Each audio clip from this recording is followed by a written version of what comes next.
all familiar with Sir George Martin because of his involvement with the Beatles and his moniker as the Fifth Beatle. On the other hand, Martin's career predates the Beatles and would last long after they disbanded. In the early days, he contributed his formidable, imaginative producing and arranging talents to a variety of pop, novelty, and soundtrack recordings. His work with a slew of top rock singers from the 1950s to the 1990s cemented a legacy that didn't need it. Here are some examples of why Martin was so much more than the Fifth Beatle. From passing Beatles rejects to Gerry and the Pacemakers, to fostering 70s jazz fusion with Mahavishnu Orchestra, to helping Elton John's tribute to Princess Diana become the second best-selling single of all time. I'm going to share 10 facts about George Martin with you today, so stay with us until the end of the video. Do like our video and subscribe to our YouTube channel. Number 10. Served in the Army during World War II. George Martin served in World War II, but did not see combat in 1943 when he was only 17 years old. Martin's objectives began to move toward the all-pervasive military endeavor that had galvanized the country.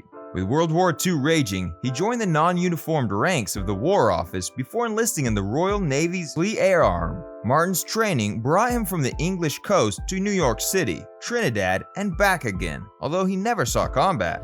Along the way, he adjusted his North London accent to match the posh tones of the gentleman officers he aspired to be like. George joined the Royal Navy's Fleet Air Arm and rose through the ranks to become an aerial observer and commissioned lieutenant. After the war ended a few years later, George, who had grown up in a poor family with no power or running water, got the opportunity to escape poverty. He attended Guildhall School of Music and Drama with the help of his veterans grant. Number 9. Margaret Elliott taught him piano. He studied piano and oboe and was a fan of Rachmaninoff, Ravel, and Cole Porter's music. While attending music school, George chose the oboe as a secondary instrument in addition to the piano, which is an outstanding coincidence. And his tutor was none other than Margaret Elliott, the mother of actress Jane Asher, who would later become Paul McCartney's long-term partner. What a small world it is. Number 8. Martin possessed a diverse musical identity. Are you familiar with Laszlo and Alice, Graham Fisher, or John Chris at home? As George Martin began publishing music and having his performers recorded, he used many pseudonyms. He was equally as experimental when working at EMI as the Beatles were later. George experimented with unusual sound effects like a mad scientist on his first commercial release from BBC Radiophonic Workshop. Time Beat, a Latin-flavored song, while Waltz in Orbit, a more bizarre tune on the side, involves interval signals, the sound that plays to identify breaks in international programs, and a jazzy waltz. Many believe that George's experimenting before meeting the Beatles made him a natural match for the Liverpool guys, who are continuously pushing sonic frontiers in music. Even if you didn't mention the Beatles, he'd be one of the greats. Gerry and the Pacemakers, Kenny Rogers, Cheap Trick, Jeff Beck, and Celine Dion were the artists he worked with. To remember the late Princess Diana, he produced Elton John's new rendition of Candle in the Wind in 1997. It became one of the most popular singles of all time. Number 7. Initially, George was not a fan of the Beatles. George was best known for recording comedy records with Peter Sellers and Bernard Cribbins before meeting the Beatles. The band's manager, Brian Epstein, was keen to get the Beatles a record contract. Brian called George and arranged for a video audition. George Martin, on the other hand, had a negative first impression. "I wasn't too impressed with the tape," George says. "Brian Epstein portrayed me in the film. I could see something there, but I couldn't tell if it was worthwhile. If you want me to judge them on what you're playing me, I'm sorry," I said to Brian. "I'm afraid I'll have to decline your request." He was pretty disappointed. I felt sad for him since he was such a devout young man. As a result, I threw him a lifeline. I told them that I'd give them an hour in the studio if they wanted to come down from Liverpool. The Beatles had arrived at the studio with instruments that had seen better days on the road. Paul's amp, too, had to be changed due to distortion. They performed a cover of Bésame Mucho for George, who gave them a cursory glance before leaving. 40 years later, George noted that he felt the music was terrible.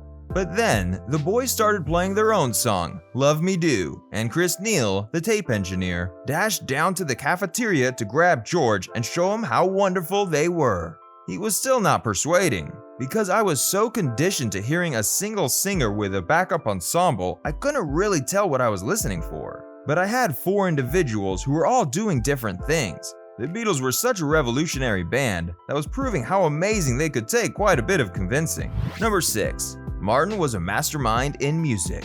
Martin's mastery of orchestral arrangements and musical scores with the Beatles lifted songs and entire albums from rock music to rock standards. But his brilliance extended beyond his groundbreaking compositions. He and his engineers worked relentlessly with the Beatles in their experiments with loops, tape speeds, backward recording, and editing to create psychedelic classics Revolver and Sgt. Pepper's Lonely Hearts Club Band, according to one source. Lennon said that Martin helped us to develop a language to talk to other musicians. Leonard Herrmann's film music for Psycho influenced Martin's Eleanor Rigby score. He had an uncanny ability to make violins sound ferocious. That prompted him to have the strings play short, strong notes to give the song a punch. You can hear the connection between the two if you listen carefully, he said in 2012 about the strings on the song. Number 5. Martin had a knack for predicting hits. He had a knack for forecasting hits. On September 4th, 1962, the Beatles recorded How Do You Do It?, which Martin thought would be a surefire hit despite the fact that Lennon and McCartney did not want to release it because it was not one of their own creations. Martin was right. Gerry and the Pacemakers version, which Martin produced, stayed at number 1 for 3 weeks in April 1963 before being supplanted by From Me to You. Number 4. Martin's inventiveness rivaled that of the Beatles. Martin was equally inventive as the Beatles. He and recording engineer Geoff Emerick used varied speed and editing to combine 2 distinct takes into a single master for Strawberry Fields Forever. He composed a funny and unusual arrangement for brass, violins, cellos, and the Mike Stamp singer vocal ensemble for I Am the Walrus. He performed a sped-up Baroque piano solo on In My Life. He collaborated with McCartney on A Day in the Life's orchestral climax, and he and McCartney shared conducting duties on the day the song was recorded. Number 3. Working with the Beatles earned him a lot less money. Oh, and he didn't make much money from the Beatles until later. It will be much later. Martin is known in the recording industry for becoming self-employed at a time when many producers were still salaried employees, which he was until the Beatles' success gave him the leverage to start Associated Independent Recording in 1965 and hire out his own services to artists who requested them. He had never shared in the record royalties on his hits until this agreement. Martin, a lifelong producer, left EMI in the mid-1960s after the company refused to raise his salary. Despite the Beatles being the world's most famous band, he was still earning the same as before he signed them, and founded Associated Independent Recording, AIR, effectively becoming self-employed and working on a freelance basis. Number 2. Martin claims that the world will forget him soon.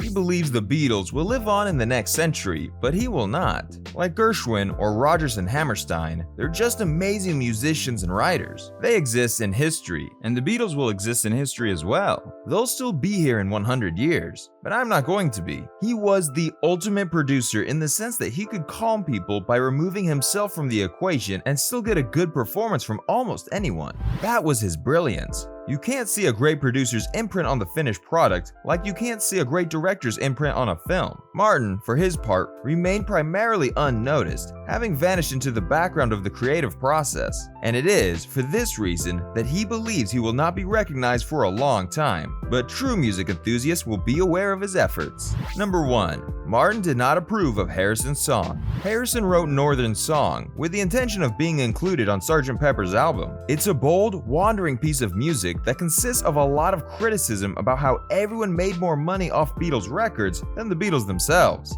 It seems like such an inappropriate tune to be brought to what was otherwise a cheerful, upbeat record, as George's taxman, Geoff Emerick, mentioned. Geoff spoke with George Martin privately and stated, "I'm upset that George didn't come up with something better. It doesn't appear to be very bad," but Geoff was well aware of Martin's prudence in his critique of the Beatles, and when someone said something like that, he didn't like it. It was George Martin's least favorite Beatles track, and the only reason it was recorded and published was that they needed 4 new songs for the Yellow Submarine film, so they scraped the bottom of the Beatles' repertoire. That's it from my end today. I hope you enjoyed our video, and let us know which fact about George Martin you found fascinating in the comments section. Don't forget to like and subscribe for more related content. I'll see you guys in the next one.